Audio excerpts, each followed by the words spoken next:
പ്രിയപ്പെട്ട ഓണംകുളത്തച്ഛൻ്റെ വേർപാട് വാസ്തവത്തിൽ അതുമായി ഞങ്ങൾ പൊരുത്തപ്പെട്ട് വരുന്നതേ ഉള്ളൂ. എൻ്റെ സതീർത്ഥനാണ്. 1976 മുതൽ ഒന്നിച്ച് SP കോളേജിൽ പ്രീ ഡിഗ്രി പഠിക്കുന്ന സെമിനാരിയിൽ നിന്നുകൊണ്ട് പഠിക്കുന്നത് മുതലുള്ള ദീർഘനാളത്തെ അനുഭവവും ബന്ധങ്ങളും.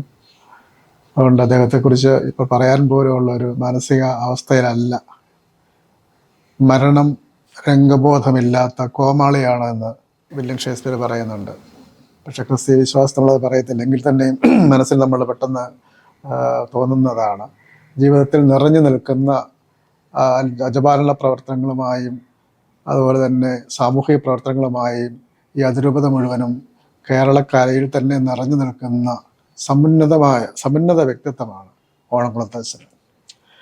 ചങ്ങനാശ്ശേരി അതിരൂപതയിൽ, പ്രത്യേകിച്ച് ഈ ഇടവകയിൽ ഒരുപക്ഷെ ഏറ്റവും കൂടുതൽ കാലം ശുശ്രൂഷ ചെയ്ത വൈദ്യൻ അദ്ദേഹമാണ്. കൊച്ചച്ഛനായിട്ട് 4 വർഷം ഇവിടെ ഇരുന്നു. അതിനുശേഷം വളരെ അവികസിതമായ പറാൽ മേഖലയുടെ ഒരു ശില്പി പോലെ അവിടെ 7 വർഷം അതിരൂപത സാമൂഹിക പ്രവർത്തനങ്ങളെ ചുമതല വഹിച്ചുകൊണ്ട് തന്നെ, അതിൻ്റെ സഹായം ചെയ്തുകൊണ്ട് തന്നെ അവിടെ റോഡില്ലായിരുന്നു, അതുപോലെ തന്നെ അവിടെ പാലമില്ലായിരുന്നു, വൈദ്യുതി ഇല്ലായിരുന്നു, അവിടെ എല്ലാം. അങ്ങനെ അവിടെയുള്ള സകലമാന ജനങ്ങൾക്കും വലിയ ശുശ്രൂഷ ചെയ്ത വ്യക്തിയാണ്. അതുപോലെ തന്നെ സാമൂഹിക പ്രവർത്തന മേഖലയിൽ നൂതനമായ ഒരുപാട് കർമ്മ പദ്ധതികൾ ആവിഷ്കരിച്ചു. സ്വാശ്രയ സംഘങ്ങൾ വഴി നാനാജാതി മതസ്ഥരായ 10,000-കണക്കിന് ആളുകൾക്ക് ശുശ്രൂഷ എത്തിച്ചു. അതുപോലെ തന്നെ അദ്ദേഹത്തിൻ്റെ നൂതനമായ പദ്ധതികൾ, കളറെ ഹോം, കളറെ ഡ്രീം, അതുപോലെ തന്നെ മഴക്കുഴി എന്നൊക്കെ ഉള്ളതൊക്കെ അദ്ദേഹമാണ് അവസരം ആരംഭിച്ചത്. പിന്നീട് മറ്റ് സ്ഥാപനങ്ങളും അതുപോലെ തന്നെ സർക്കാരൊക്കെ ഏറ്റെടുക്കുകയായിരുന്നു.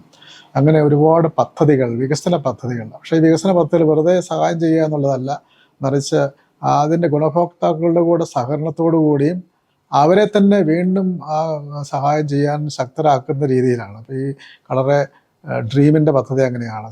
പിന്നെ നേഴ്സിംഗ് പഠിക്കുന്നതിനായിട്ട് സഹായം ചെയ്യുന്ന കുട്ടികൾ, സ്വീകരിക്കുന്ന കുട്ടികൾ പിന്നീട് അവർ ആ പൈസ തിരിച്ചടച്ച് അതുപോലെ മറ്റു കുട്ടികൾക്ക് സഹായം ചെയ്യണം. അങ്ങനെ ഒരു സാമൂഹിക പ്രവർത്തനത്തിൻ്റെ ഒരു സൈക്കിൾ സൃഷ്ടിക്കുകയാണ് ചെയ്തത്. അങ്ങനെ സാമൂഹിക സേവന മേഖലയിൽ അതുപോലെ ചാസിനെ ചങ്ങനാശ്ശേരി അതിരൂപത ഏറ്റവും വലിയ പ്രസ്ഥാനമാക്കി വളർത്തിയെടുത്ത അദ്ദേഹമാണ്. അങ്ങനെ അദ്ദേഹം കൈവച്ച മേഖലയിലെല്ലാം വലിയ ദൈവാനുഗ്രഹം ഉണ്ടായിരുന്നു. ഒരുപാട് മനുഷ്യബന്ധങ്ങൾ അദ്ദേഹം സൃഷ്ടിച്ചെടുത്തു.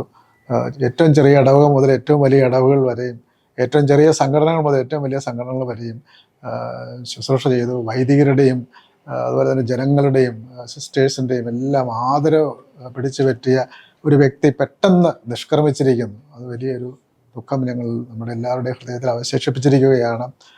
അദ്ദേഹത്തിൻ്റെ ആത്മാവിന് നിത്യശാന്തി നേർന്നുകൊള്ളും.